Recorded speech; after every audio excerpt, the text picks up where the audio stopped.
कि मेहनत से बनाई हुई पार्टी का सिंबल चोरी कर लिया। याद है ना आपको, किसने बनाई पार्टी, किसने दिया नाम से एनसीपी को, किसने बनाया सिंबल, कौन घर घर में मराठवाड़ा के, वेस्टर्न महाराष्ट्र के, बंबई के एक एक घर में उस सिंबल को लेके गया। इन लोगों को लगा कि हम सिंबल चुरा लेंगे और हम चोरी कर लेंगे तो ये पार्टी कमजोर हो जाएगी। लेकिन पिछले लोकसभा चुनावों में भी आपने देख लिया कि जो लोग जमीन पे मेहनत करते हैं, खुदा और ऊपर वाला उन लोगों को जरूर नवाजता है। और ताई मुझे अफसोस तो तब होता है, एक साहब है यहाँ पे जिनको दादा कहलाना पसंद है, वो पूरे महाराष्ट्र के अंदर घूम रहे हैं, लाडली बहन योजना, लाडली बहन योजना, लाडली बहन योजना। अरे जो भाई सुप्रिया ताई सुले जैसी बहन का नहीं हो पाया, वो लाडली बहन योजना के नाम पर सिर्फ धोखा देने की कोशिश कर रहा है। और ऐसी बहन जिसने परसों बोला, अरे मांग तो लिया होता, सब कुछ दे देती, और कौन सी ऐसी चीज नहीं थी जो तुमको नहीं दी गई।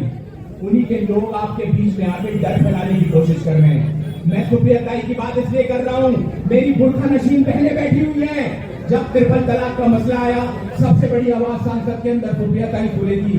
जब वक्त का मसला आया तो सबसे बड़ी आवाज सुप्रिया ताई फूले जो है सांसद के बीच में क्या आ रही थी। और अपने दूसरे अब वासिम आदमी साहब के बारे में आपको मैं क्या ही बताऊं, इस पूरे महाराष्ट्र के अंदर, इस पूरे देश के अंदर जहां जहां गरीबों पर, मुसलमानों पर जुल्म होता है, तो सबसे पहली आवाज आपको अब वासिम आदमी साहब की सुनाई देती है। अब बात करते हैं अणुशक्ति नगर की।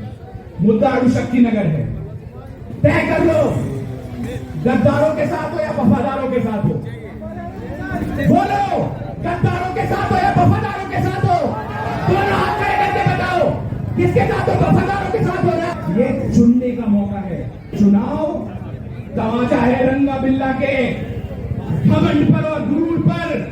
जिसने सोचा सीएनआरसी का आंदोलन, सीएनआरसी लाकर मुसलमानों पे जुल्म कर लेंगे, तब आपके भाई ने आप लोगों की ताकत के कारण पूरे देश में आवाज उठाई, मैं बच गया। मेरे पास शायद अब वासिम आदमी जैसा कायद था, लेकिन मेरे दोस्त 4 साल से आज भी जेल में सड़ रहे हैं। किसी को नहीं पता उनका कसूर क्या है, कोई ट्रायल शुरू। पिछले 20 दिन से मैं आप लोगों से मिल रहा हूं ना, एक एक मुलाकात मुझे याद है। मैं लोगों से मुलाकातों के लम्हे याद रखता हूं, मैं बातें भूल भी जाऊं तो लहजे याद रखता हूं। और सरे महफिल जो निगाहें मुझ पे पड़ती हैं, निगाहों के हवाले से वो चेहरे याद रखता हूं। और जरा हट के चलता हूं जमाने की रिवायत से कि जिन पे बोझ में डालूं वो कांधे याद रखता हूं। मैं अल्लाह को हाजिर नाजिर रह के ये वादा करता हूं, आज जो बोझ मैंने आपके कंधों में डाला है, जो नौजवान लाल टोपी पहनकर अब वासिम आदमी साहब का हौसला अफजाई करने के लिए बारिश में बैठे हैं, इन कांधों को मैं भूलूंगा नहीं। आप लोगों के लिए संघर्ष करूंगा। मुझे मरना पसंद है, जेल जाना पसंद है, लेकिन बेईमानी और गद्दारी हमारे खून में नहीं है। उन तमाम गद्दारों को जवाब दिया जाएगा आने वाले विधानसभा चुनाव के अंदर। बहुत बहुत धन्यवाद। जय महाराष्ट्र, जय भीम, जय समाजवाद। नहीं, जिस तरह से मैं सच बताऊं, डर तो लगता ही है और हर इंसान को डर लगता है जब इतने बड़े नेता आ रहे होते हैं। लेकिन जिस तरह से लोगों का समर्थन मुझे मिल रहा था, जिस तरह से लोगों का गुस्सा है मौजूदा हालातों को लेकर, चाहे वो देश के हालात हो, चाहे अणुशक्ति नगर के हालात हो, मेरे दिल में ये उम्मीद थी कि ये मीटिंग सक्सेसफुल होगी और मैं इस एहसान का बदला कभी नहीं चुका पाऊंगा जिस तरह से चीता कैम्प और अणुशक्ति नगर के लोगों ने मुझे प्यार दिया है। नहीं, देखिए, बातों का क्रक्स ये है कि इस देश के संविधान को कुचला जा रहा है। इस देश के अंदर मुसलमानों पर, दलितों पर, आदिवासियों पर अत्याचार हो रहा है। इस देश के संसाधनों में चोरी हो रही है और जो चोरी करने वाले लोग हैं उनको भगा दिया जा रहा है।